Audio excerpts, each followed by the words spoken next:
Rapunzel, the Tortoise and the Hare, Little Red Riding Hood, Shoo Fly, don't bother me.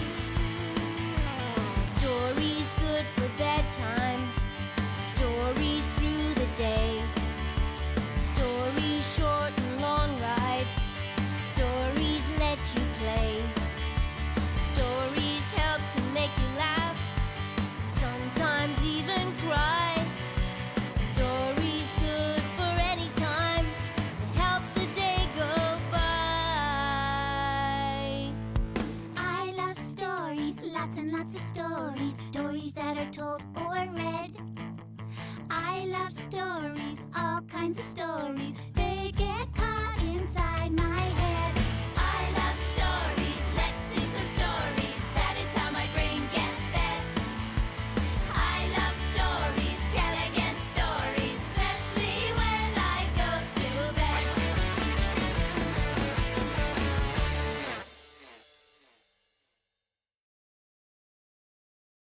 Hi, I'm Michael, and this is the story of Little Red Riding Hood. But why did they call her Little Red Riding Hood? Because she always wore her red cape and hood. Oh, okay, tell us the story. There once lived a little girl named Little Red Riding Hood, whose grandma was old and frail. A visit from you would lift Grandma's spirits, said Little Red Riding Hood's mom. Why don't you take this cherry pie and apple cider to her? Go through the woods, but don't stray from the path. And Little Red Riding Hood, don't talk to strangers. Just as Little Red Riding Hood got into the woods, a wolf appeared. What have you got there? Oh, I'm taking this basket of goodies to Grandma's house. Perhaps I could help you deliver it. Where does your grandma live? Under the tall oak tree at the end of the path, but I'm strong enough to carry the basket on my own. Good day, Mr. Wolf. When Little Red Riding Hood was out of sight, the tricky wolf took a shortcut to Grandma's house. He knocked lightly on the door. Who's there? Called Grandma. It is I, Grandma, said the wolf in his best little girl voice. Little Red Riding Hood. Lift the latch. I'm too weak to get out of bed. When Grandma saw the wolf, she was given such a scare that she leaped straight out of bed and locked herself in the bedroom closet. The wolf put on Grandma's nightcap and glasses and lay down in her bed. A short time later, Little Red Riding Hood arrived and poked her head inside the door. Grandma? Hello, Little Red Riding Hood, called the wolf in his best grandma voice. Come inside, dear. Bring me the basket you have. Why, how did you know I have a basket? I knew such a sweet granddaughter would not come to her grandma's without a gift. Well, Mom says you will like the pie and cider better when they're warm.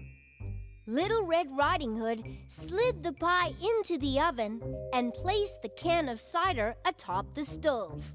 How are you feeling, Grandma? Oh, I feel quite frail today. How long does that pie need to warm, dear? A little more. In the meantime, I will tell you about the flowers I saw in the woods. Little Red Riding Hood began to talk about the flowers she had found in the woods and of her day at school. When will that pie be ready? The wolf sat up in bed. Why, Grandma, what big ears you have! The better to hear you with, my dear. What big hands you have! The better to hug you with, my dear. What a terribly large mouth you have! The better to eat that pie with. The wolf leapt out of bed. He raced over to the oven and grabbed the pie. But Little Red Riding Hood had told her stories at such length that the pie was much too hot. The wolf chomped into it, and hot cherry sauce squirted onto his face. Ah! It burns my tongue! He snatched the can of apple cider from the top of the stove and gulped it down. But the apple cider had been heating much too long. Ah! Ouch! It burns my throat! He threw the can to the floor, ran across the room, and smacked his forehead on a wooden beam. As he fell to the ground, Grandma's nightcap and glasses flew off his face. You nasty old wolf! Where is my grandma? Just then, Little Red Riding Hood heard a sound from inside the closet. Is it safe to come out? Whispered Grandma. Grandma! Little Red Riding Hood opened the closet door and said, Everything is all right now. That nasty old wolf tried to steal the cherry pie and apple cider I brought you, but he learned his lesson. Well, I am sure he did learn his lesson. When Wolf wakes up and his mouth cools down, offer him some more pie and cider. Maybe he really was hungry. Little Red Riding Hood sliced 2 pieces of pie, then poured 2 cups of cider. She and Grandma ate and drank together. And when Wolf woke up and his mouth cooled down, he joined them. Little Red Riding Hood told stories of the forest. Grandma sat smiling all the while, for there was nothing she loved better than spending time with her granddaughter.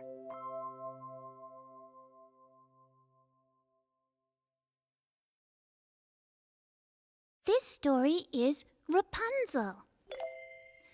Once upon a time, there were a husband and wife. Their daughter, Rapunzel, had the most beautiful long and golden braided hair in the land. In the back of the couple's house was a small window overlooking a garden of enchanted herbs that belonged to an evil sorceress. One day, the husband's wife became very ill. Having no money for medicine, he sneaked into the sorceress's garden and grabbed a handful of the magic herbs, which he cooked and fed to his wife. Immediately, she became happy and well again. The husband felt guilty about taking something that didn't belong to him, even though he really needed those herbs for his wife. He summoned his courage and went to the sorceress's house. I'll ask for her forgiveness, He thought, I'm sure everything will be fine. but it just didn't work. The sorceress was very angry. How dare you steal my herbs? She said, You must pay for this. I took them only because my wife was ill. I'm so sorry, sorceress. Not good enough. I require your daughter, Rapunzel. that girl with the incredible hair. Help me with my chores tomorrow. Then I will consider your debt fully repaid. Rapunzel's father agreed. After all, it was only one day. The next morning, when Rapunzel knocked on the sorceress's door, she was told to climb up a staircase into the top of the tower. Why? She asked the sorceress. This is your father's punishment. Said the sorceress. You are my prisoner. If you wish to eat and drink, listen for these words. Rapunzel, Rapunzel, let down your hair. When you hear them, release your long golden braids. I will use them to climb into the tower.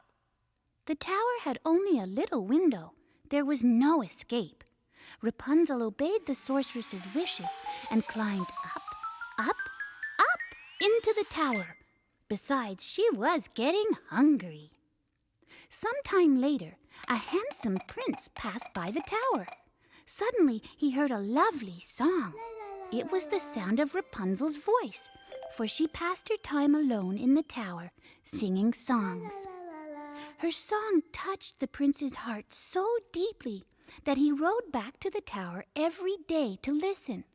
Once he heard the sorceress call out, Rapunzel, Rapunzel, let down your hair. Then the prince saw Rapunzel's beautiful golden braids tumble down the side of the tower. He watched as the sorceress climbed up, up, up the golden braids into the tower window. The next day, the prince waited for the sun to go down, then rode back to the tower.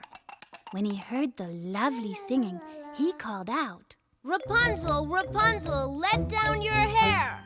Out of the window tumbled the golden braids, which the prince climbed lightly and swiftly. When he entered through the window, he said to Rapunzel, I have come to rescue you from the sorceress. Come with me. But I cannot get down from the tower. You can jump a long way, but I cannot. I know what to do. Every time you come see me, you must bring a yard of silk.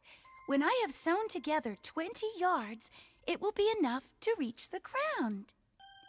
For 19 evenings thereafter, the prince brought Rapunzel a yard of silk.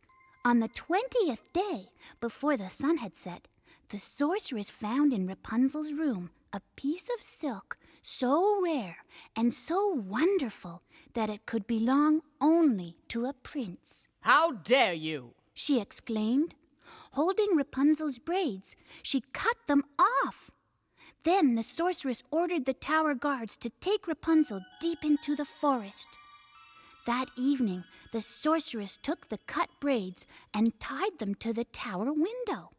Soon, the prince arrived and called out, Rapunzel, Rapunzel, let down your hair. Out tumbled the braids and up climbed the prince. But instead of finding Rapunzel in the tower, he found the sorceress. Before she could cast an evil spell, the prince jumped to the ground and rode away as fast as his horse could carry him. After he rode many miles, he heard a familiar song in the distance. Could it be? Could it be? Yes, it was the most lovely sound. Rapunzel! Rapunzel! The prince rode up to a girl sitting beside a stream. He did not recognize her. It's me, said the girl. Rapunzel. The sorceress has snipped my hair. But I have found you, said the prince. That's all that matters.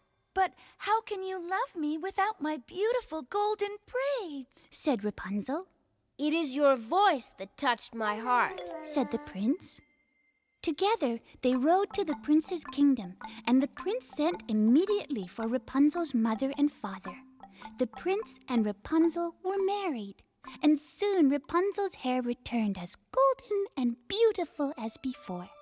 From that day forth, she sang only songs of joy and cheer, and they all lived happily ever after.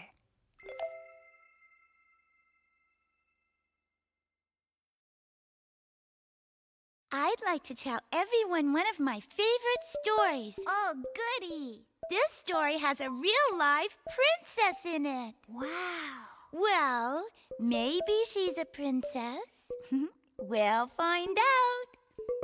The Princess and the Pea, read by Sarah Lynn.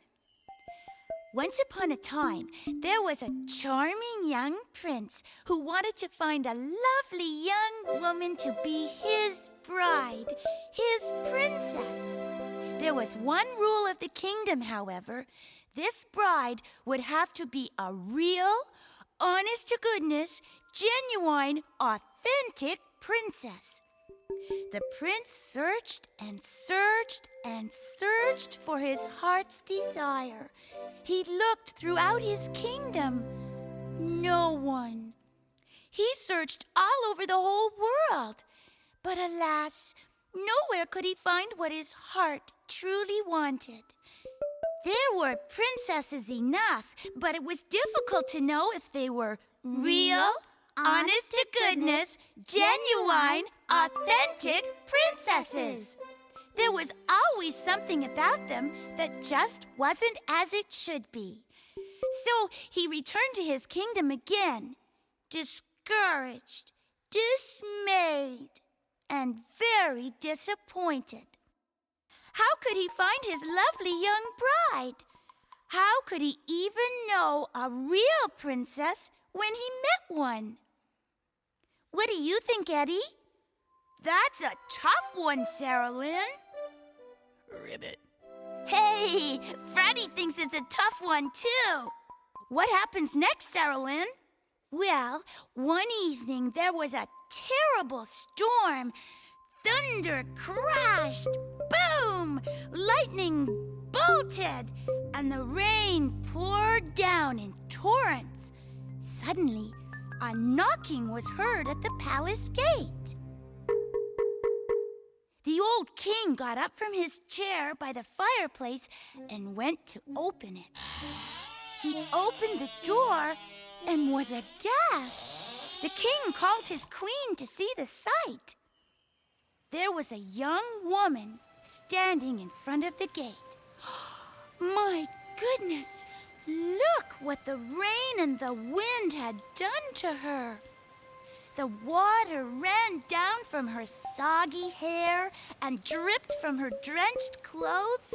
It ran down into the toes of her mucky, moist shoes and squished out again at the heels.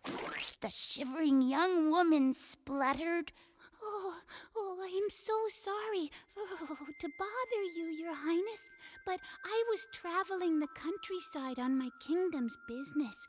For you see, I am a princess, and I got caught in this horrific torrential rain.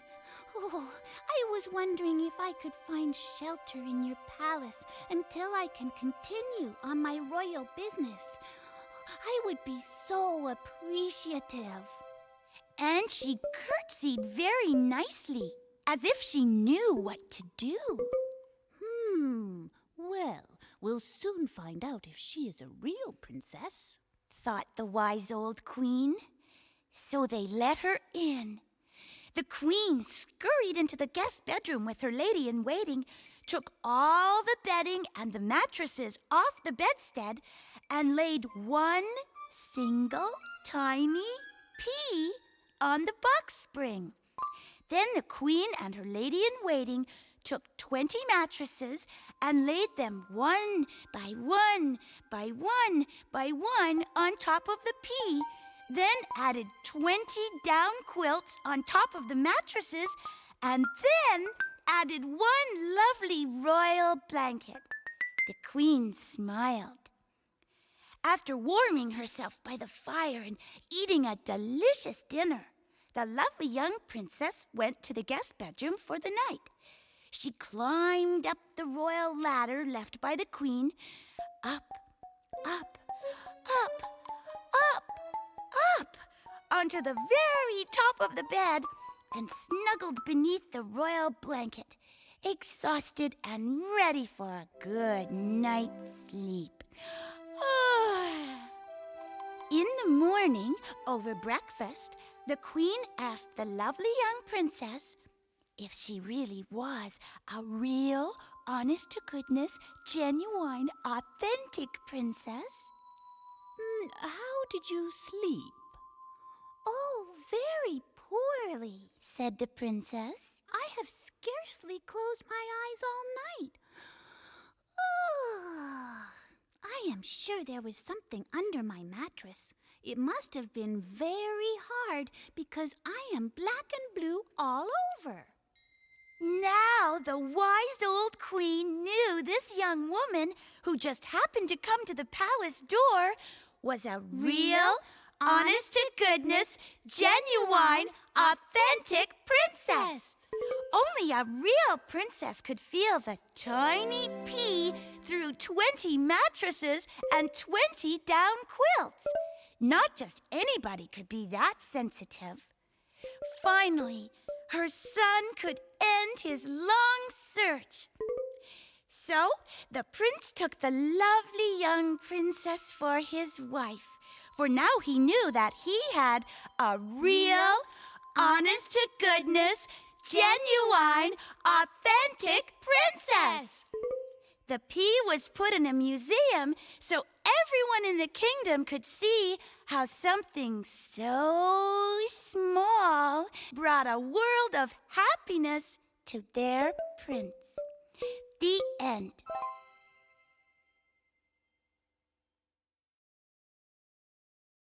I wonder what it would be like to build our own little house. What color would we make it? We could build a green treehouse. What about a snow fort? We could build all sorts of things. Here's a story about 3 little pigs and their building adventure.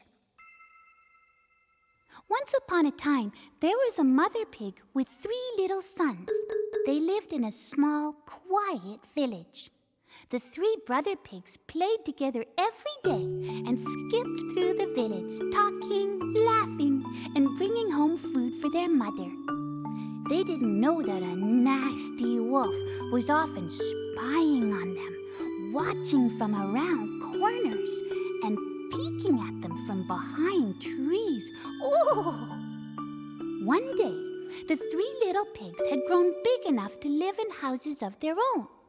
Their mother told them to find 3 good spots to build 3 strong houses that would not budge, not one bit, no matter what happened. So each of the pigs chose a good spot for a strong house and then went to the village to find something to build it with. The first pig decided to build his house with straw. The straw was light and easy to build with, and the pig finished his house in just 2 hours. When he was done, he ran off to play. The second pig decided to build his house with sticks. The sticks were heavier than straw, but still very light and easy to build with, and the pig finished his house in only 3 hours. When he was done, he ran off to play too. The third pig decided to build a house of bricks. He bought piles and piles of bricks. His 2 brothers watched him unloading them and teased him for making a silly choice. Our houses are already built. It will take you days to build a house of bricks. Yes, but it will be strong and it won't budge, not one bit. He started mortaring the bricks together as his 2 brothers went off to play. When the third pig was finished building his house 3 days later, he looked at it and decided it was just the way he wanted. The next morning, the nasty wolf sneaked up to the door of the first pig's straw house. Little pig, let me in.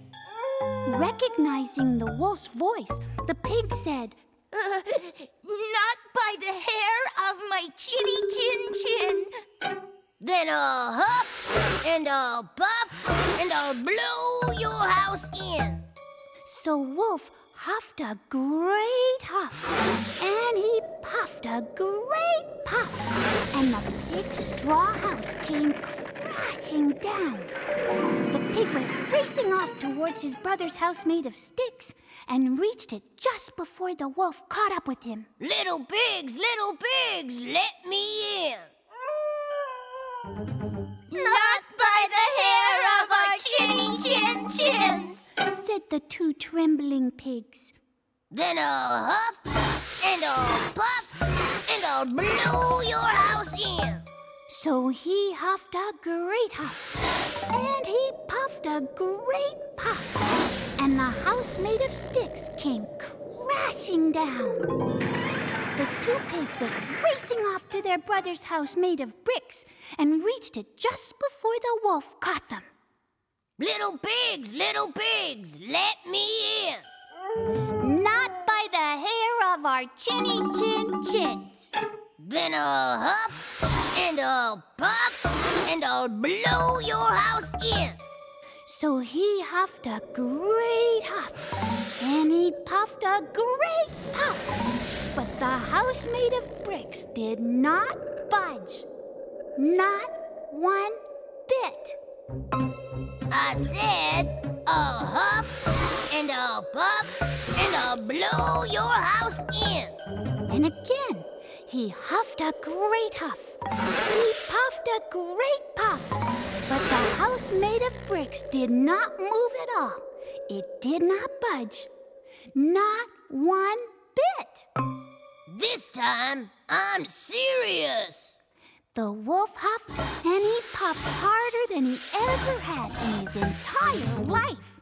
So hard that he used up all his breath. The wolf fell to the ground and didn't wake up for several hours.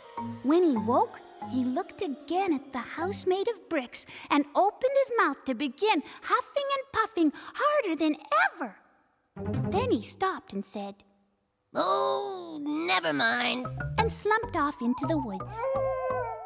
You were right to work so long and hard on your house, Said the first pig to his brother. We should have been wiser and built our houses properly, too. Said his other brother.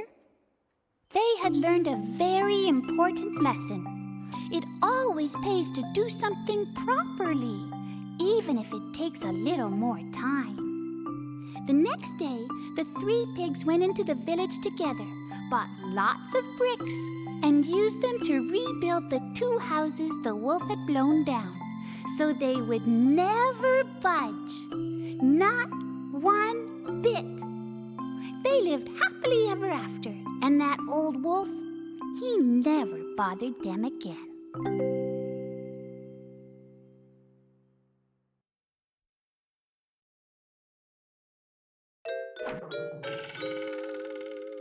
This is the story of Eddie and the Cornstalk. I thought it was Jack and the Beanstalk. Lots of people think that, but here's how it really goes. Once upon a time, Eddie planted 3 seeds of corn and waited for 1 whole minute.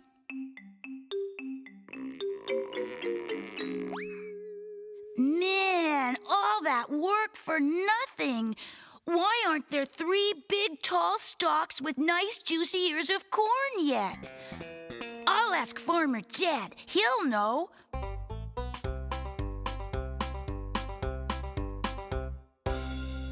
Wow! Look at your corn patch! What super humongo supermo gigantico corn!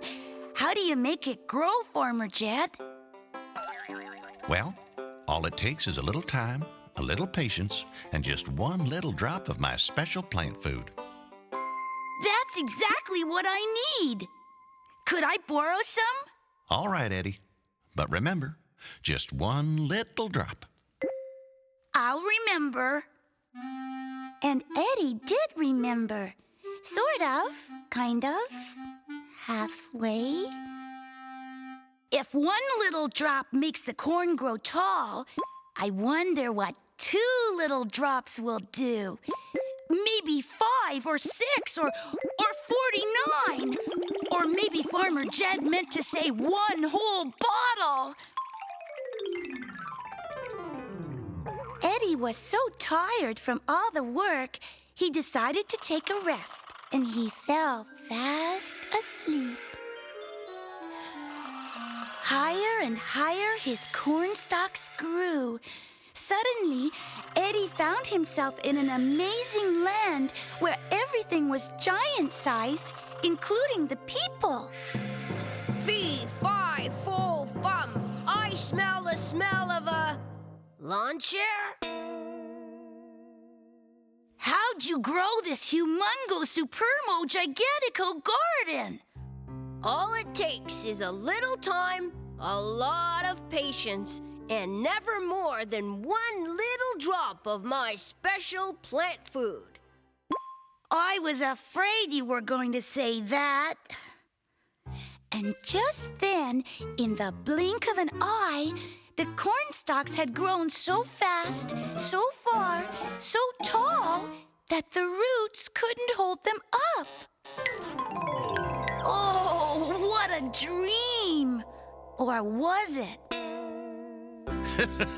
I see you used more than 1 little drop. Next time, I'm going to use a little time and a lot more patience. Looks like you'll be eating cream corn for a long time. And corn ice cream, corn soda pop, corn cookies, corn sandwiches, corn, corn, corn. And that is the end.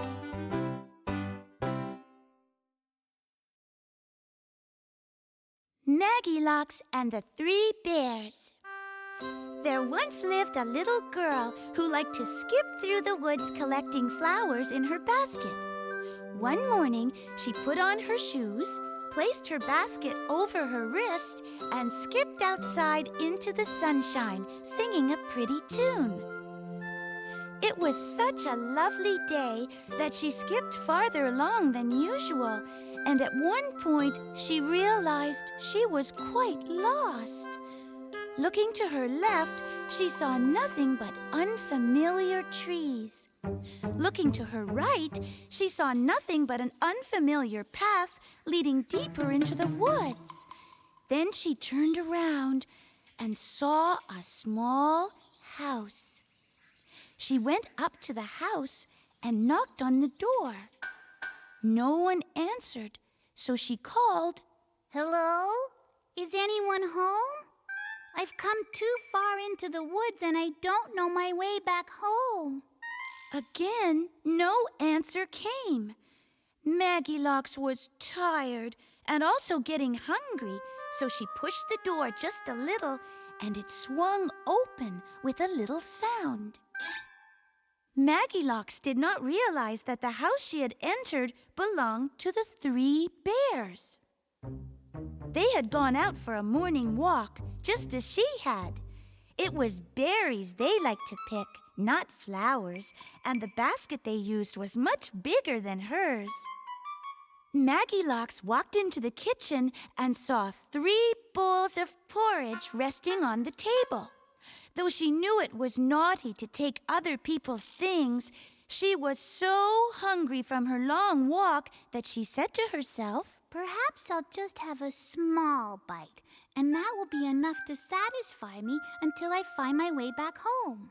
She took a taste of porridge from the great big bowl. Oh, that's too hot, she said, putting the spoon down. Then she tried a taste from the middle bowl. Oh, that's too cold, she said, putting this spoon down too. But the porridge in the teeny tiny bowl was delicious, not too hot and not too cold. That's just right, she said. Before she knew it, Maggielocks had eaten the entire bowl of porridge.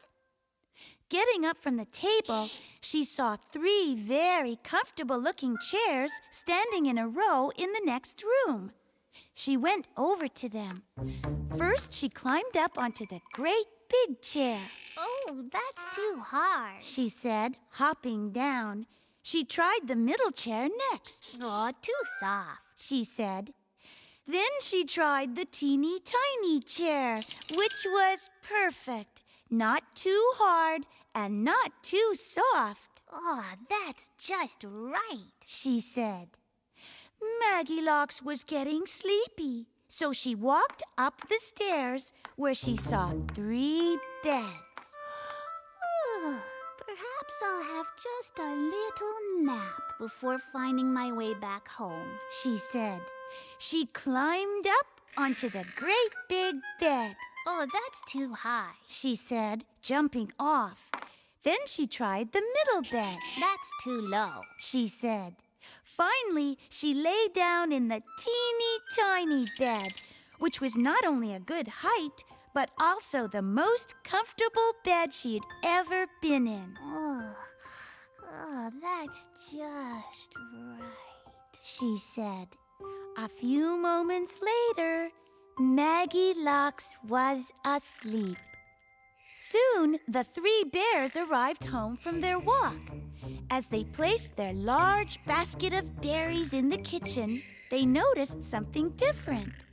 Someone has been eating my porridge, said Papa Bear in his big, booming voice. Someone has been eating my porridge, said Mama Bear in her small, gentle voice. Someone has been eating my porridge, said Baby Bear. And it's all gone. Then the 3 bears noticed that the chairs in the next room, which usually stood in a row, were all out of place.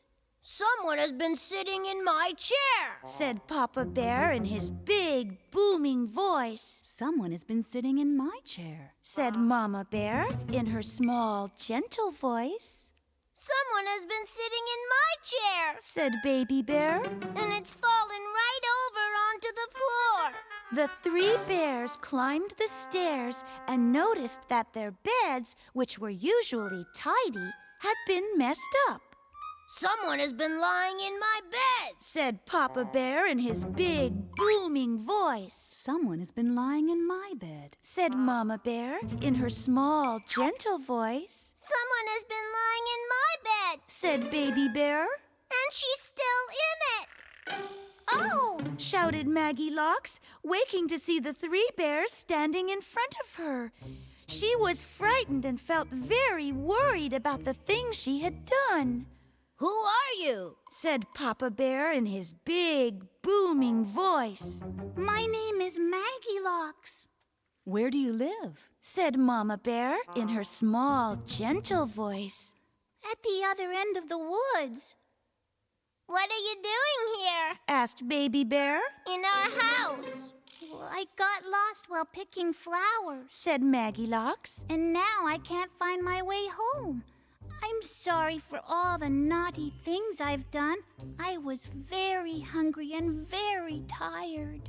The three bears, who were very nice bears, thought about this together and came up with an idea. They asked Maggielocks what kind of things her mother liked to bake. Maggielocks said her mother liked to bake gingerbread cookies. We shall help you find your way home, said Papa Bear. Bears can smell things much farther away than people can, said Mama Bear. And on the way, said Baby Bear. we can pick berries together. So the three bears followed the smell of gingerbread cookies and helped Maggielocks find her way home. On the way, Maggielocks showed the three bears where to find the prettiest flowers, and Baby Bear showed Maggielocks where to find the most delicious berries. When she arrived home, Maggielocks' basket was spilling over with flowers and berries of all kinds. Her mother thanked the three bears for bringing Maggielocks home safely and sent them off with 3 gingerbread cookies. And from that day on, whenever she went skipping through the woods to collect flowers, Maggielocks always paid a visit to the 3 bears.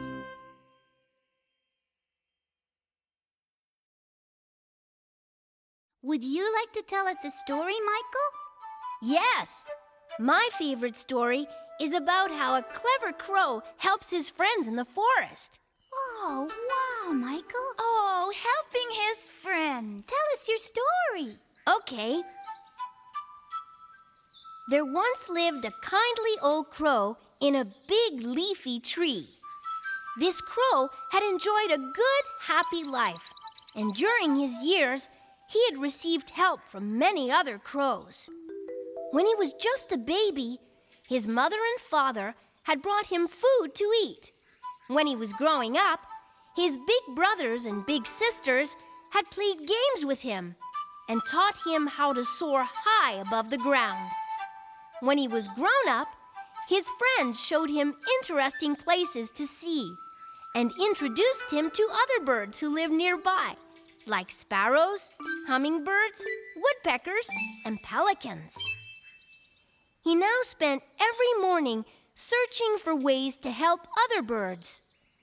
Sometimes he would bring worms to Mommy and Daddy Robins with babies.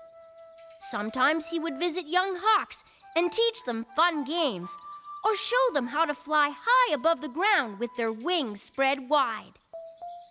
One morning, the kindly old crow visited a Mommy and Daddy eagle who had a baby eagle that needed to eat worms and drink water to grow. But it had not rained in several days, and the Mommy and Daddy eagle had run out of water. "Don't worry," said the kindly old crow. "I will find you some water and be back just as fast as my old wings will take me." He flew through the woods searching for water, but the land was very dry. Finally, he came upon an old pitcher lying at the edge of a dried-up pond. The kindly old crow floated down, looked inside the pitcher, and saw that there was water at the bottom of it. But when he tried to lift the pitcher, he found that it was stuck in the dry mud. What did the kindly old crow do? He couldn't lift a pitcher. I know. Baby Eagle must be really thirsty by now. The kindly old crow remembered something his friend the pelican had taught him. When pelicans needed to take water from one place to another, they carried it in the bottom of their beaks. The kindly old crow stuck his beak inside the pitcher. But the water was too far down, and he couldn't reach it. He wondered what to do. Oh no, the baby eagle! What did the kindly old crow do, Michael? The kindly old crow saw some pebbles lying on the ground. He had an idea. He took a pebble in his beak and dropped it into the bottom of the pitcher. The water rose a little bit higher. Then he took another pebble and dropped it into the pitcher. Again, the water rose just a slight bit. The kindly old crow gathered a dozen pebbles at his side and then began to drop them one after another into the pitcher. Finally, the water rose high enough for him to reach. Remembering how his friend the pelican had done it, the kindly old crow drew the water into his beak and flew back to the Mummy and Daddy Eagle, whose baby was now very thirsty. He gently passed the water from the bottom of his beak into the baby eagle's mouth.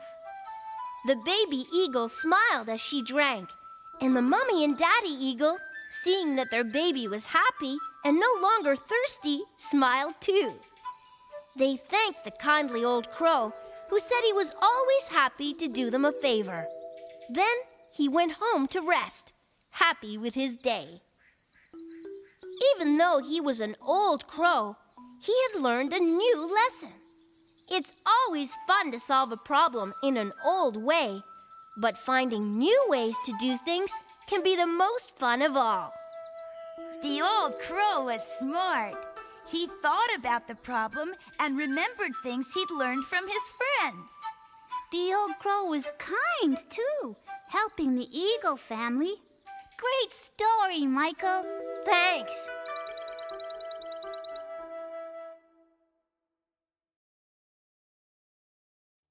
Once upon a time, there was a very cute and very green little frog. Ribbit. That's right, Freddie, just like you. Freddie, Froggy, lived in a pretty pond. But he was the only froggy, and he was a lonely froggy. Poor Froggy. He wanted to find a place he wouldn't be so alone. Ribbit.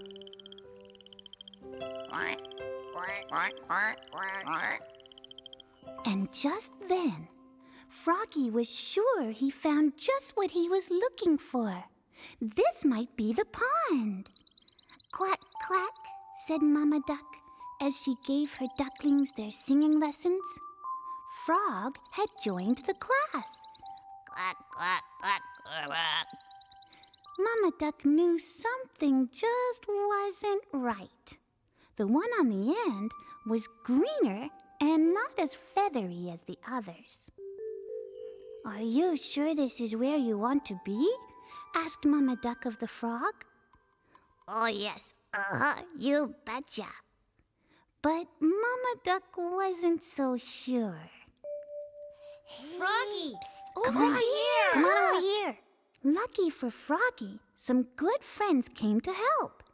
They taught Froggy how to be a duck. The first thing you do is start walking like a duck. Then you quack. Quack. Quack. Quack, quack. But all Froggy got was a frog in his throat. Go on, Froggy. You can do it. Poor Froggy. Even he could tell it just wasn't working. And then, could it be? Froggy wondered, has he found what he was looking for? And it was! Ribbit, ribbit, ribbit, ribbit, ribbit, ribbit, ribbit. Froggy had finally found what he was looking for. He had found the friends he didn't know he had. He didn't need to be a duck. He could just be a frog. Ribbit. Yay! Quack, quack.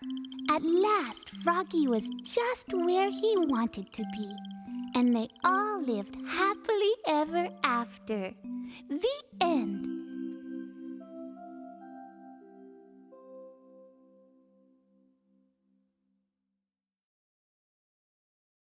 Eddie, do you want to tell a story? Sure. I like to run fast. I'm going to tell a special story about a race. We want to hear it. Tell your story, Eddie. Okay, the tortoise and the hare. Once upon a time, there was a hare who always boasted how he could run faster than anyone else. He was forever teasing his old friend Tortoise for his slowness. Then one day, Tortoise couldn't take Hare's constant teasing anymore and answered back, Who do you think you are, Hare? There's no denying that you are very swift, but even you can be beaten. The hare could not believe his very large furry ears and just squealed in laughter.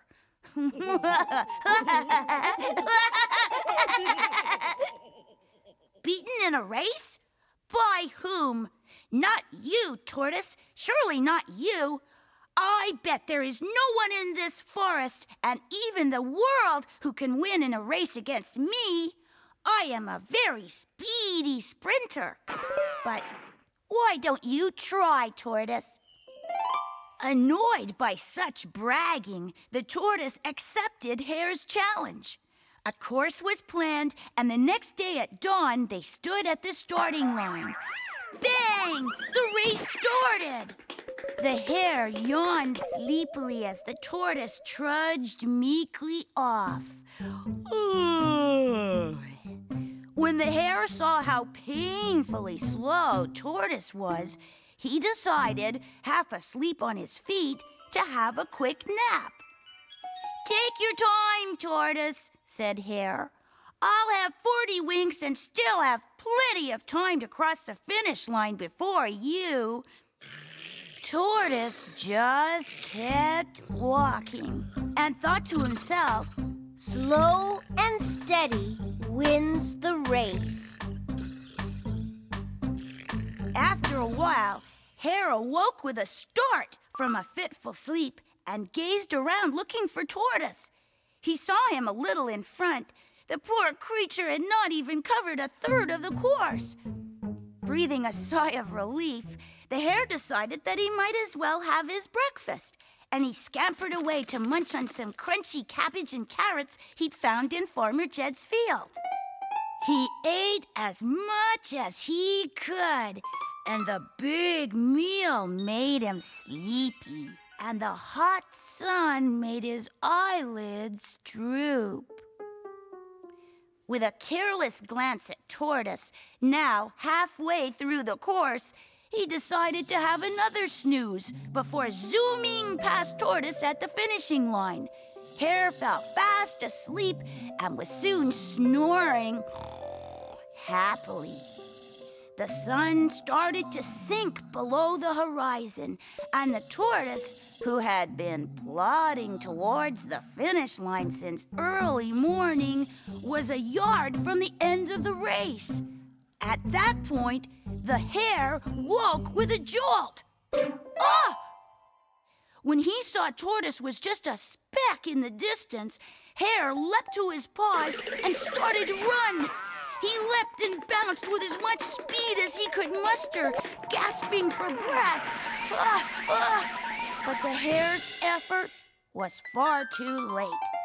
Tortoise had beaten him.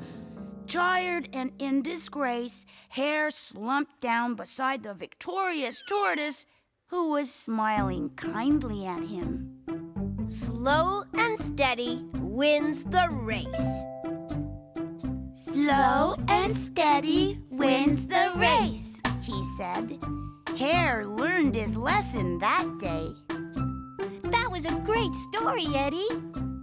The tortoise did his best, and he ended up winning even though he was slow. But he was slow and steady, and he won the race.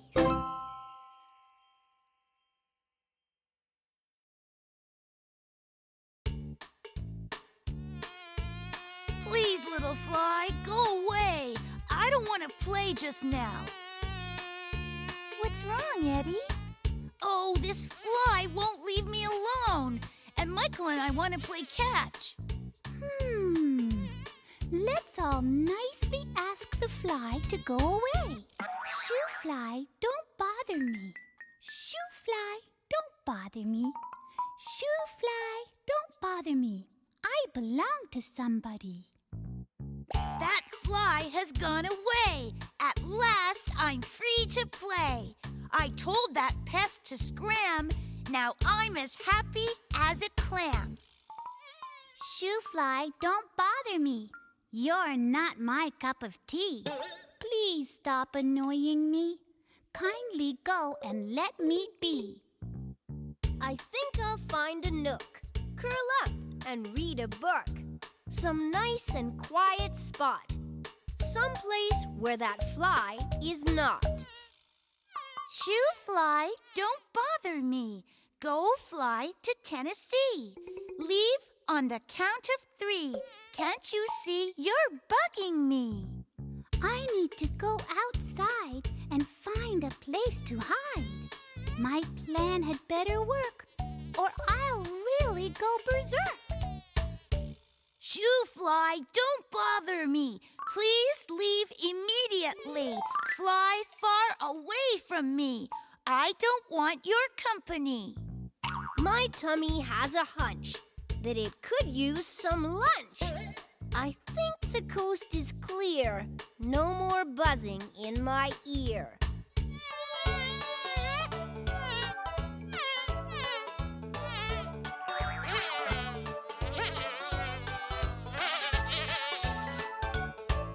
Shoo Fly, don't bother me. Go and find your family. Go hide up in a tree. Just don't stay and pester me. I really need a rest from that unwelcome guest. I'd better take a nap, otherwise I think I'll snap. Shoo Fly, don't bother me. Go spread your wings and flee across the great blue sea, all the way to Waikiki. I'm beat without a doubt. That fly has worn me out. So now I'll close my eyes. Hope that I don't dream of flies. Shoo Fly, don't bother me. Shoo Fly, don't bother me. Shoo Fly, don't bother me. I belong to somebody. Come again another day, fly. We can play then. Bye-bye. Bye-bye, Fly. Bye, fly. Bye. Bye, fly.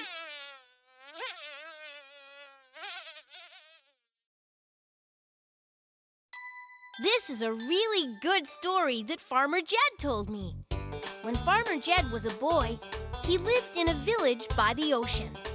It was a small town with steep streets, old houses, and rocky paths that led down to the beach. The story is really about his friend. Let's call him Eddie. Oh, yeah, a story about Eddie. A story with me in it? Great. Tell us, Michael. Okay.